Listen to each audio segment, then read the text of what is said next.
เอาพี่น้องค่อยคำลงแรงโดยเปิดภาพขึ้นก็แอมพาแล้วสามด้านเป้าโหดไวเนาะโคตรไวแฮงสร้างในคันอันคนไทยย่องในย่องนะใด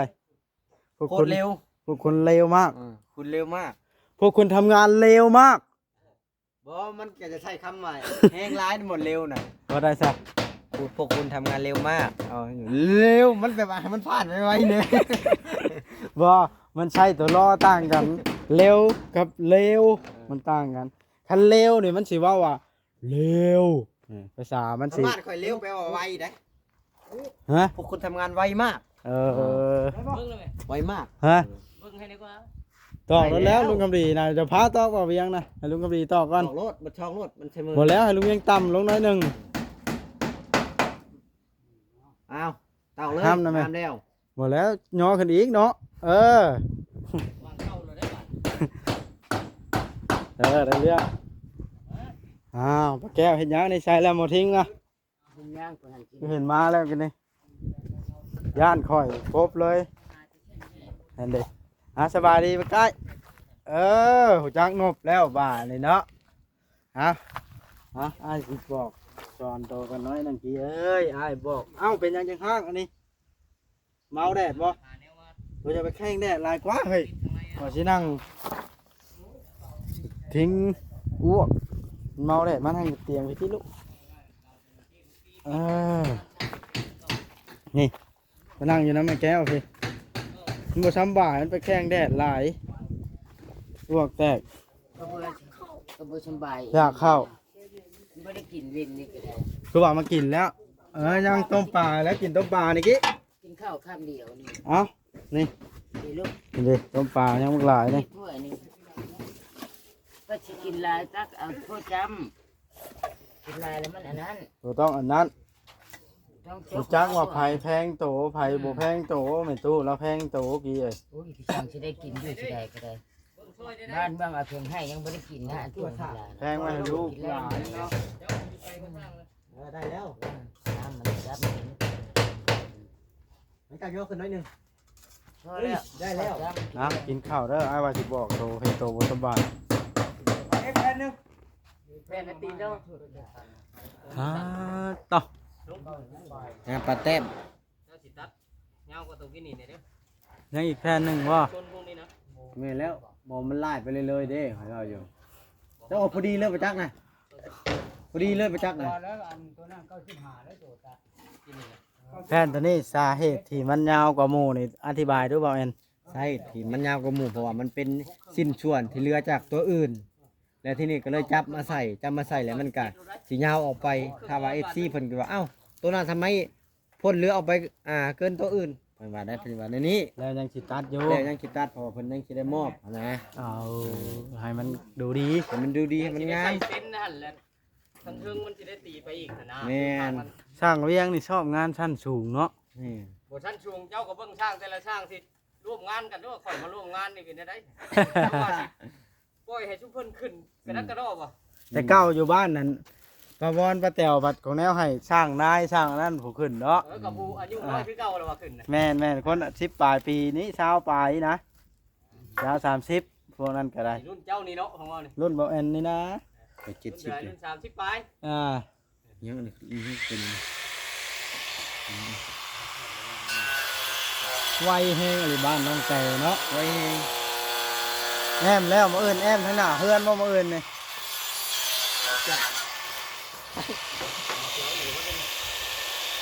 พันปบอันไว้แฮง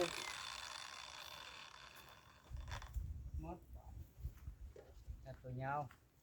ตอนนี้ก็5 โมงแล้วพี่น้องเอ้ย4 โมงเนาะ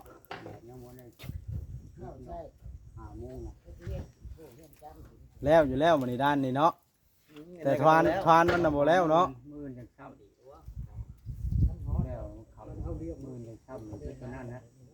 มาเอิ้นซ้ำเติมบ่เพิ่นบ่ทันได้ตอก แพทย์มันจากสูงเนาะแพทย์จากสูง หมดแล้วเราบ่ทันได้อมลงเอ้ยสร้างกันไร เบิ่งตะกี้ย่าง ว่า ย่างไป ขัดอมกับเห็ดจังซี่เด้อทางเวียงเอาตัวนี้มาแทรกว่า วงกบตัวนี้ยังเรือจักเส้นแหละเอาแท้วงกบตัวเรือจักเส้นมันจะปานง่าย โอ้แต่ละภาคบ่ แม่น เอาตัวจริงเนาะ เอาตัวจริงเลยเอาเม็ดแทกเลยหัววงกบน่ะ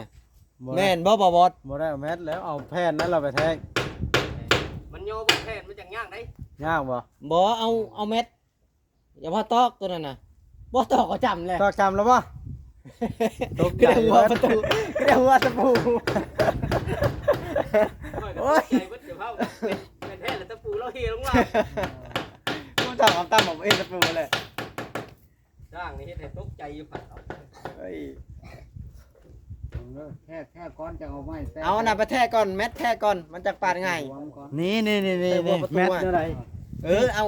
นี่บ้านนี้จะชื่อเม็ดมาเด้อ บ่แล้วแมทเอาไป แม่ แทง เงินหลาย เอาดูมันดินี่เอาไปจ้ำใส่โอ้โหเยี่ยมครับมัน ภาคนั้น หัวผมเอี่ยมกับแป้นข้างนี้ เรตอกแล้วชนนั้นทำไมตัวนั้นนะ ให้ลุงแยงเล่นไว้ มาคอยสิถือไว้นี่ ถือไว้ถือไว้ ช่อเพียงก็แม่เบิ่งยังเป็นน้ำบ่ใส่แว่นกูมือนี่ช่วงลายช่องมือแล้วบ่เอาแว่นมาเลย จ้ำใส่รถลุง บ่ใช่แหละ จ้ำใส่มันเพียงกับหลังพัก หักเลย ใส่ส่วนตัวนั้น ไอ้ส่วนตัวนั้นบัดนี้ มาย่อตัวนี้มิกอยู่ใส่ตัวมิกเอาตัวจริงเลย จ้ำใส่ เอาไม้ตัวจริงเลยเลย เพีย นะ งบ่เพียงหลัง เพียงบ่ เพียงหลังวงกบ เวลามันกบบ่ กันเพียงหลังวง เทียบ กบ แทกพี่เลยกะขีดจุดไปหั่นซื้อบิ๊กมาเด้อเถอะน่ะเด้อ มี เด้ เด้ มันอยู่ล่าง มันเสียเวลาดึกขึ้นดึกลงได้ แล้วคำชื่อมิกมันก็อยู่กองกันได้มิกน่ะมันสิอยู่ชองอันรถทำอยู่มีชื่อ ทางเทิงดึกลงมาหลุมทั้งหลุมดึกขึ้นเทิงอีกนี่ไหม แนวมันดิมันเป็นเอก ลุงยังจับใส่ก่อน ว่ากันตัดเบิ่งในว่าขีดนั่นเห็นบ่กันตัดอยู่กล้องผมเยี่ยมมันขีดมันไปแบบแบงบ่รู้หอยก็มันตัด นั่นแหละข่อยบ่ได้ตองกับเชือบ่ได้ใส่ทางเงินแล้วหลอกตัวข่อย จะโลละบาท เอาก่อนกระทามาแทกตะลุ่มหรือแทกกระเทิงลงหลุมทำแทกตะลุ่มกระเทิงมันก็จะพิษแทกแต่พิษมันก็จะลุ่มนะ เอาแทกอยู่ถึง เออ เราพอเราไปแทกเอาอยู่ลุ่ม ขีดเลยบ่ เราบ่ขีดอยู่ด้านหน้า ขีดอยู่ไสน่ะ นี่เนาะขีดเรื่องบังบ่อยากขีด เขาบ่ขีดอยู่นอกวงกบเห็นมันจังเห็นง่าย คอยเห็นคอยเห็น แล้วแต่ถ่าแล้วแต่ถ่า ทางเวียงเห็นก็ได้ ทางเห็นกันแล้วแต่น่ะ คอยจะบอก ค ให้ น รั นั้ บ น ร ร้ อ อง งคนนั้น ขอบนแน่เด้อแผ่นนี่เด้อเจ้าเห็น เครียดมาเลยนี่ว่า เอ ทำ อ ดี แล้วแต่ชุมเจ้าเอาขอบนแน่ซอย คือนี่ด้วยคือแห้งพุทธ เป็นแผ่นน้อยแผ่นใหญ่ในบ้านนี่ ต้องบอกเนาะ น้อยใหญ่แล้ว เนาะ แล้วเบิ่งบ่ออกเนาะ ขอบนแน่นั่นแหละไปแล้วได้บาทนี่ ไปใส่ ตำลงสั่งเวียงนะน้อยหนึง ใหญ่เกิดเป็นน้อย ห้าม นอนเติมนอนลงเนาะ ห้ามห้าม เป็น3-4เส้นก็ได้ ห้ามได้ไหม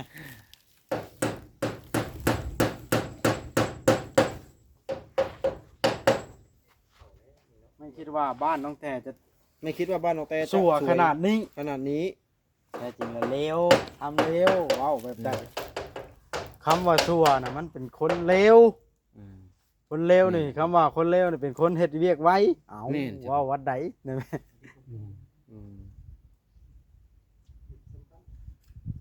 ม่ซ้ำกันละโอเคเอาสุดแผ่นเลยบ่บาทนี่ ชุดแทนมันก็รุดลายกันคือทั้งลุ่มพูแล้ว ฮะ บากลงแล้วบาดนี่กินนี่บากกวบบากควบบาดนี่ ตอกแล้วเพราะว่าแทนมันสิอยู่พี่นี่บางชุดหรือเขาสิยักทั้งนั้นบอกมามันก็บ่ได้อีกเอาเลยทำบทตัดเนาะ มันเมาแดด มันเป็นแนว มันเมาแดดทิ้งมันตะแคงแดดของกระป๋อม บอกกินลาไปล่อลิ้นน้ำตาล มาเด้เหงา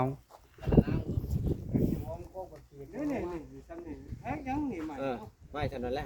เอาสิเอาให้มันเป็นกล้องคือทั้งลุ่มมันบ่ ทำไรตัดทำไร เอาปุ๋ยบนตอกมันได้จังหน่อยมันสิรุดพี่เด้ ไม่มันบ่ถึงพี่เนาะ สี่มันบ่ถึง4 เมตร ไม่มันบ่ถึงนี่ ไม้เฮานะมัน4 เมตรอันนี้มันบ่อนเฮาใส่นี่มัน4 เมตรกว่าโดยล่าเฮามันมีแต่4 เมตรพอดีบ่อนเฮาตอกนี่มัน4 เมตรกว่า บ่ขนมบ่ถึงเล็กๆน้อยๆก็ยาแล้วเขาจะกวบอยู่ทางนี้ก็ได้ ถ้ามอกไว้บ่เห็นดอกส่วนมัน เอาเม็ดมันนี่ สิมอบหน้า10บ่หรือมอบหน้า5แหละ บ่ได้บ่แอนกล้องค่อยน่ะมันมีระดับความเที่ยงเห็นบ่ถ้ามันซ้ำกันมันก็เที่ยงเห็นบ่ในแฟนนี่ เขาแพงอันนี้เจ้าจิบาท มีระดับเนาะ อ่า เจ้า ค่อยเว้าอยู่ของแท้กับของปลอมเจ้าอย่ามาแข่ง แท้แหงเนาะ หาเด้ หักแหงเนาะ ฮะเจ้าบ่เข้าใจบ่บ่เข้าใจลากมาลุงเขาสิบอกวิธีเลยนี่ ร้อยสิบบาทลงเลยบ่เข้าใจเลยเขาบากลงหมอเดี๋ยวว่าจะเอาแพนนั่นไปแก้ ตัวนี้เฮาต้องบากบ่สิขึ้นนี่นี่แม่นบ่บ่บ่ เป็นแห้งเนาะบ่อย นี่ เนาะ นะลุงแก่ยาวแห้งแท้นั่นแทกจังหันไปนี่นึงนะนี่ แก้ก็ชนว่าสิบบาท 90นี่นะ95นี่ แทก นี่ ยา นะ ว แทกแต่บอลทางเวียงเฮานี่จึกแล้วก็มาแทกนี่นี่ แทกยาวค่อยก็บ่เข้าใจคือเก่าต้องแทกซ้ำนี่ แก้ว่าสิบบาทนี่นะเนี่ยเด็ด4เมตรนี่ พอดีเลยบ่ฮะ เนี่ยเด็ด อันแหละก็พอดีหมู่เด้อน่ะ ก็พอดีหมู่แล้วจังว่า เนี่ยได้4เมตร เอา บ่พอดีได้เดี๋ยวตัด เนี่ยเด็ดตัวนี้ไปหาขาหมูกบตัวนี้หมูจัด เนาะก็พอดีก็ตัดพวกนี้ใช้อยู่นะง่ายๆนึงลูกหมูเขาก็มีเนาะ ตัดไหลเอาเนาะ อ่ะ เบื้องนั้นมัน4เมตรเต็มเลยโอ้อย่าพูดจักไปปาดสิพวกเรามันยาวเลยเอาแม่นวะ นี่นะแทกเบิ่งคัก เมื่อกี้น่ะ ให้ลุงเวียงแทกก็เจอลุงเวียงแทกจำขอบของแย้มจะพาลงมามันเบิ่งเส้นมันมินข้างในแม่นะ96นะพ่อมันเขาว่า95 เ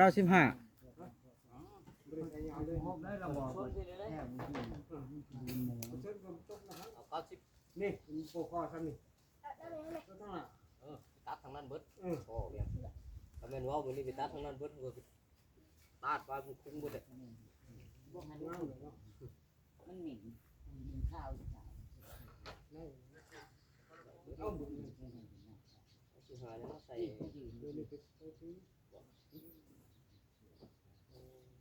เอาแผ่นนี่เขาตัดยาวเลยเขาแผ่นหนึ่งได้2แผ่น มอบขึ้นไปในนี่เด้ ความยาวเลยสิเลย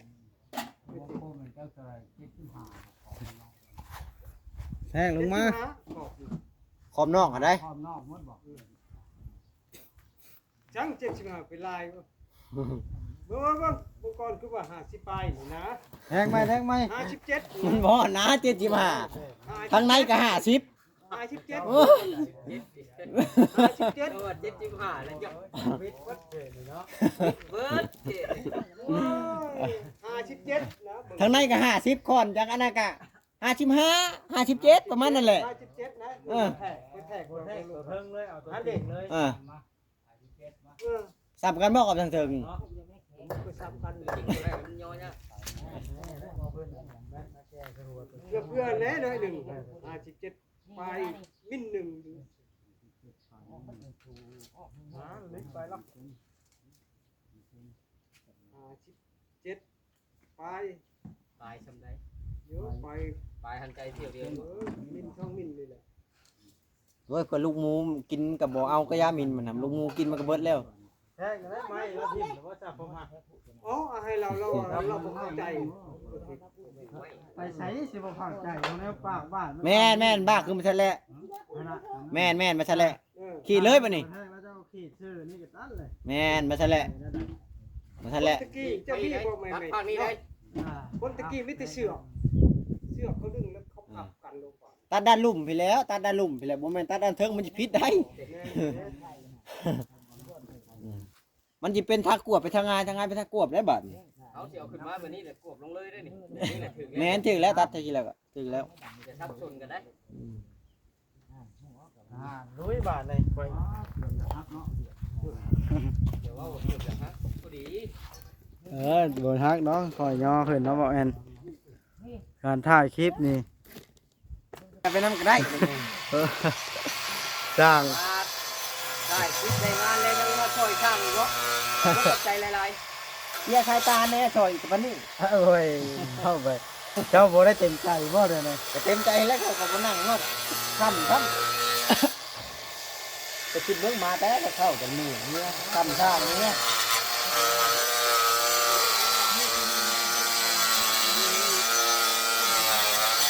จับ อ๋อ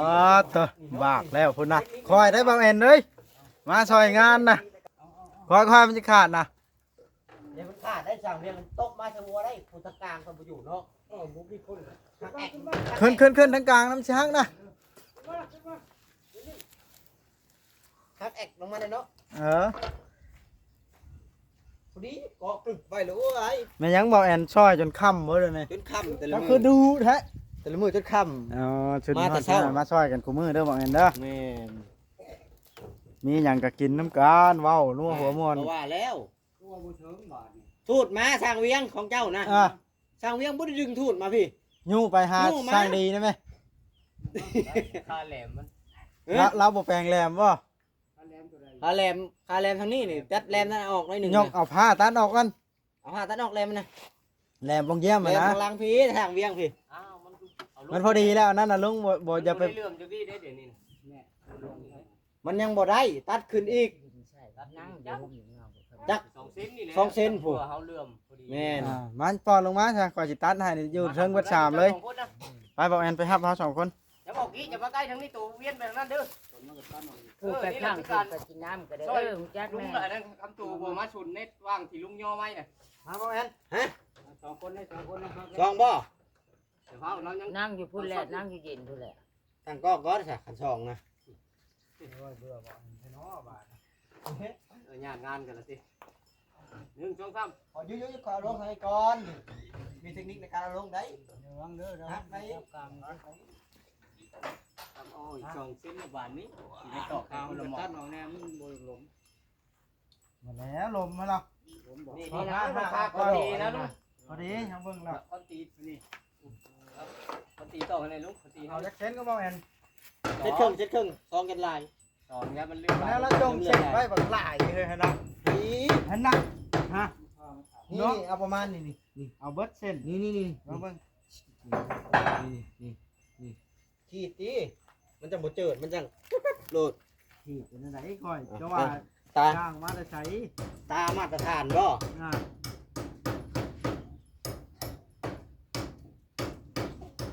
ไม่แล้วละถิ่นบอกว่า อ่านแล้วบ่คิดเลย เวลาไม่แท้งเยี่ยมนะ โอ้ยแล้วยังถามเจ้าแล้วเราลงส่งไว้แล้วเราลืมเลยเราใช่นี่บ่เรามาตีให้เขาได้บ้านหาลิหาอย่างง่ายนี่โมเมนต์ที่ หนาวก็ บ่ลุก เอาง่าย อื่นนะฮะตัดลีกแต่ก่อนบ่ลุกอื่นนะแต่ง่ายแทน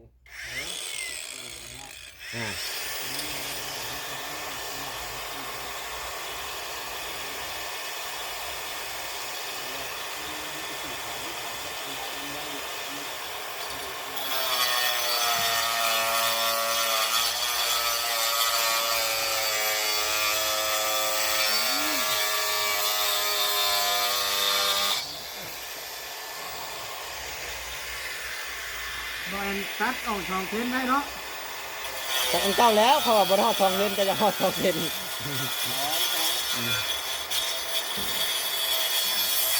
ตัดให้ไหนคือไงเลย ปิ้นลงปิ้นให้มันลงพื้นเจ้ บอกไปอยู่ทางลม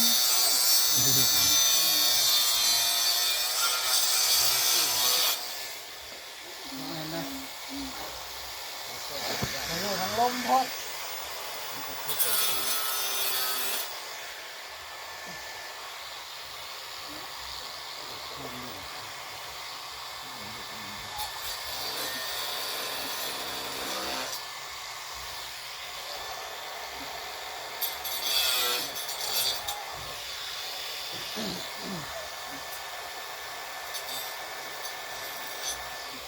แบตข่อยเบิดแล้ว ฮะ แบตเบิดแล้ว นี่ในความง่ายนะป้าไปยืนเป็นท่าต่ออยู่เนี่ย บ่ได้คิดบาทนี่ ตรงไหนกุ้ม เอาเด้อขึ้นก่อน ฮะ ขึ้นก่อนไหม ต้องผู้หนึงออกจากพ้น หนึ่งยืนอยู่ที่พี่ ให้เอาขึ้นก่อนขึ้นไปยังอีกเลยเอาขึ้นไปต่อเอาขึ้นไปข้างไว้ก่อนแล้วจะขึ้น ข้าวมาก่อนสิจับให้เป็นเพื่อน มันชันเราบ่ได้แล้วก็จะขึ้นไปทาง ไปไปไปนั่งนะ ฮักกินเราได้สบายนะ นับทาได้จังสิฮัก นี่ทางตั้งเป็นไงได้จ้ะ ปั้นออกก่อนได้ เป็นอย่างนี้บอกเอาไปจับเอาลูกไปจับยามาพี่จับยามาพี่ ตกไงแฮง แทงอ้าว เอาเบิ่งดู อยู่มาบาดเพื่อนบาดน้ำปลาแต้มเอาหนึ่งยังไม่ทันเข้าเนาะ ยังเบิ่งก่อน ยูสร้างเวียงเอาลงบนทีมลงอย่าลงเอาลงแต่ผักของเจ้าน่ะลงเอาลงเลิกอยู่เรื่องนี่อันดี ก็ล็อก โอ้ โอ้ ย ยปาน งามปานแต้ม แต้มเอาเฮ้ย ตอกเลย หำ ซ้ำแต้มเอาพี่น้องเอ้ยแต้มมันยังบ่ปาน ให้ นี่ ค่อยง่ายแห้งอันนี้ทิดแน่นนะ อ้าวก็ธรรมดาแล้วเนาะใครจะง่ายคือกัน เอาสำหรับคลิปนี้สิได้จบคลิปทำนี่เด้อบ่แม่นเด้อมันค่ำแล้วเด้อนี่ จะเมื่อหรือบ่ หมดแล้วจบคลิปชื่อๆนี่แล้ว อันนี้ยังเอาต่ออีกบ่ บ่ถ่าสั่งเวียงก่อน เจ้าโจคลิปเจ้าหน่อยขอหยิบเจ้ากำลังขนาด เอา อะไร โอเค 10 นาที